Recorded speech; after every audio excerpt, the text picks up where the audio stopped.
साथियों, नाम और उपनाम के संबंध में अधिकतर लोगों की सोच बहुत स्पष्ट नहीं रहती।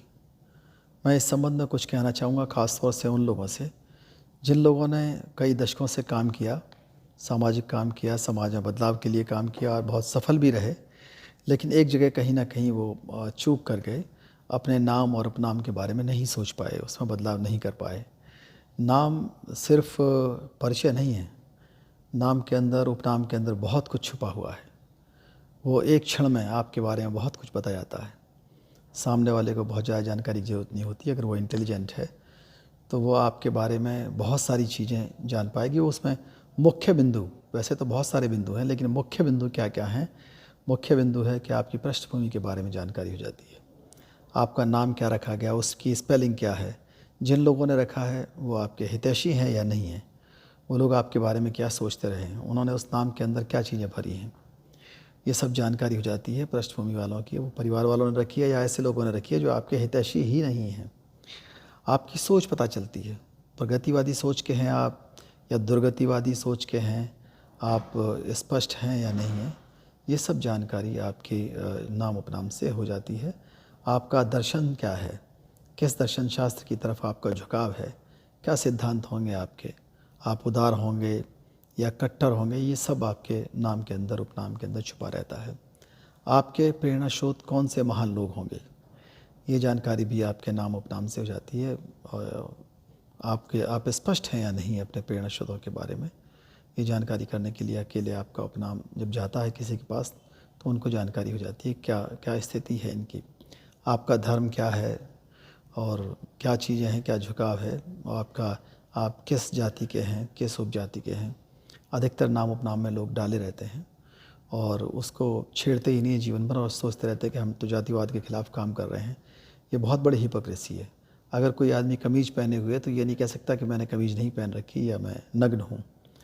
इसी तरह से कोई अगर जाति सूचक नाम उपनाम रखता है, वो ये नहीं कह सकता कि मैं जातिवादी नहीं हूँ या मैं जातिवाद में विश्वास नहीं करता हूँ।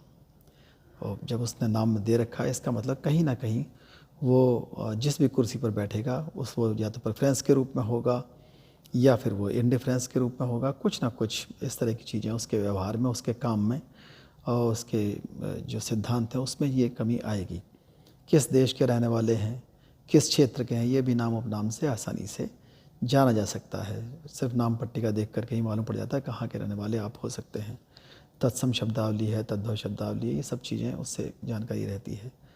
किस भाषा को आप बिलोंग करते हैं, या निश्चित रूप से अगर क्रिश्चियन नेम है तो अंग्रेज होंगे, या किस देश के रहने वाले हैं, और निश्चित रूप से जानकारी हो जाती है किस भाषा का नाम है, किस भाषा को आप ज़्यादा पसंद करते होंगे।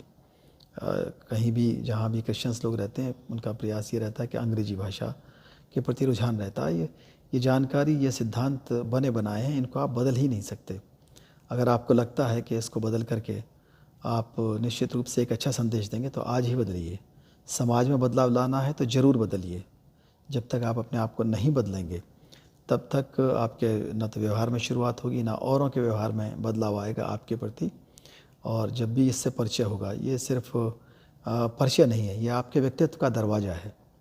और इस दरवाजे को आप अच्छा खूबसूरत बनाइए, अच्छे अच्छे नाम रखिए, अच्छे प्रेरणा स्रोत वाले हों, अच्छी सोच वाले हों, अच्छी संस्कृति वाले नाम हों।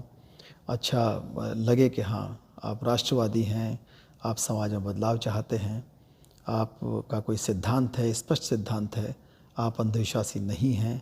ऐसा तो नहीं कि आप अपने विरोधियों के प्रेरणा स्रोतों के नामों को ढो रहे हों, उपनामों को ढो रहे हों, और वैसे आप पानी पी करके उनका विरोध करते हैं, लेकिन आपका नाम और उपनाम उन्हीं प्रेरणा स्रोतों का प्रचार करता है जिनका आप विरोध करते हैं। तो इसमें स्पष्ट रहिए, विरोध करिए सिद्धांतों का, विरोध करिए ऐसी चीज़ों का जिनके विरोध से फ़ायदा होगा, और बदलाव करिए। पहले तो व्यवहारिक रूप में अगर बदलाव आप नहीं कर पा रहे हैं तो आप ये दावा नहीं कर सकते कि आपने अपने जीवन को किसी बदलाव के लिए समर्पित किया है।